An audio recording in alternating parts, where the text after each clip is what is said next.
Hello everyone, it's Ms Redmond here and welcome to your first lesson on the sound topic.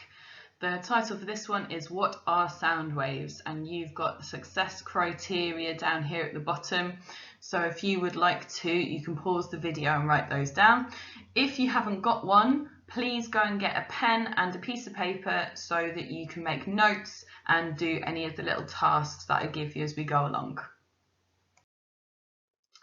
So transverse waves, first of all. These are waves where you can see peaks and troughs because the material vibrates at right angles to the direction that the energy travels. And that's what this diagram is showing you. So I've got a slightly more detailed diagram on the next slide. This is a transverse wave, so we've got the medium moving at right angles to the direction of energy travels. The medium's going up and down, that's what this line is showing you, and the energy is being transferred from left to right, or from right to left. So there's some features of the transverse wave which you need to know. The top of the wave is called the crest or the peak. So we've got two crests on this one, and the bottom of the wave is called the trough. You need to know what the wavelength is, so that can be measured from crest to crest or from trough to trough if we had another trough, or you can measure it from the middle, but you've got to be careful on this one because it has to be the corresponding point on the next wave. So it wouldn't be here, that's only half a wave. It would need to be this point because that's a complete wave. So from one corresponding point to the next corresponding point on that wave. And you also need to know about amplitude. That is the distance from the middle to the crest or from the middle to the trough of the wave. It's not the distance from the crest all the way to the trough. So it's the difference from the, it's the distance from the middle to the crest or the middle to the trough. That's the amplitude of a wave. Longitudinal waves, on the other hand, are where you can see compressions because the material vibrates in the direction that the energy travels. And here's a diagram to show that. So we've got compressions where the material is squashed up, and we've got these bits where it's spread out, and we call these rarefactions. So that is a rarefaction where the material is spread out.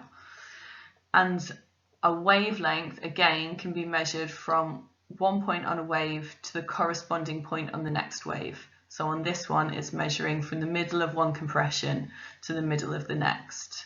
And we could also measure it from the middle of one rarefaction to the middle of the next rarefaction.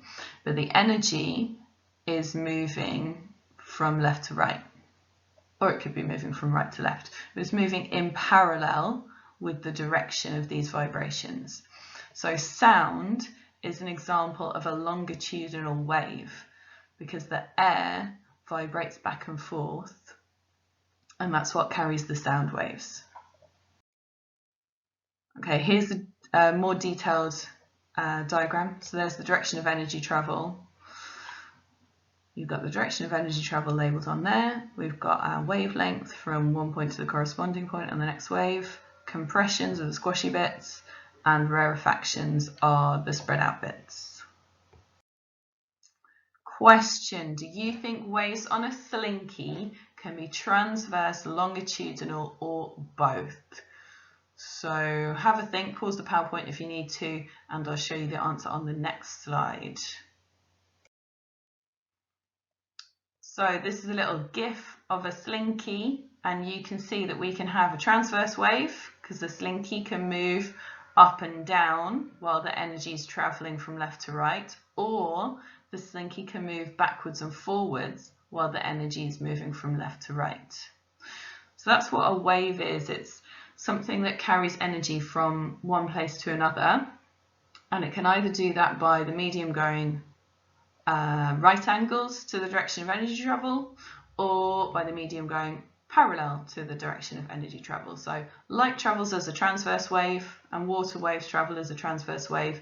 Sound travels as a longitudinal wave. So we've got some questions here. What is a longitudinal wave? What is a transverse wave? Can you give examples of each type of wave? And what happens to the particles in a longitudinal wave? Think about how the slinky spring changed as the wave passed. So feel free to pause the PowerPoint and write down your answers to those. And if you want to check them, then send them in to your teacher. All right, reflection of sound waves. You might be asked about this.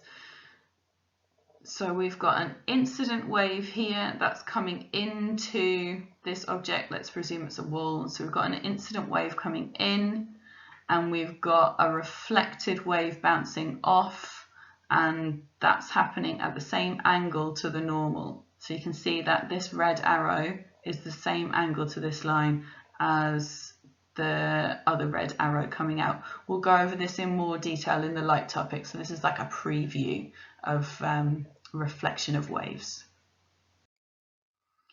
Okay, superposition. So superpose is what happens when you have two waves traveling in the same direction. These waves are in phase or in step. And what happens is you get an increase in amplitude. So the wave gets higher because they add up. Okay, maybe you can think about what would happen if they were not in step. We'll see that in the next slide. So this is superposition out of phase or out of step. And what happens is those waves cancel out. So where you've got a crest meeting a trough, it cancels out and you get a decrease in amplitude, so you get a lower wave. You might not get a complete cancelling out like this GIF is showing, but you'll definitely get a reduction in amplitude. There's a lot of new keywords in this topic, so we've got a two-part summary on this one.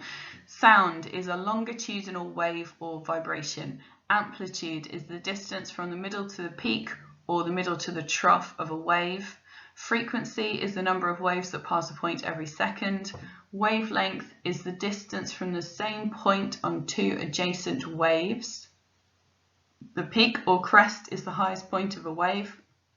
The trough is the lowest point of a wave, and transverse waves are ones where the medium moves at right angles to the direction of energy transfer.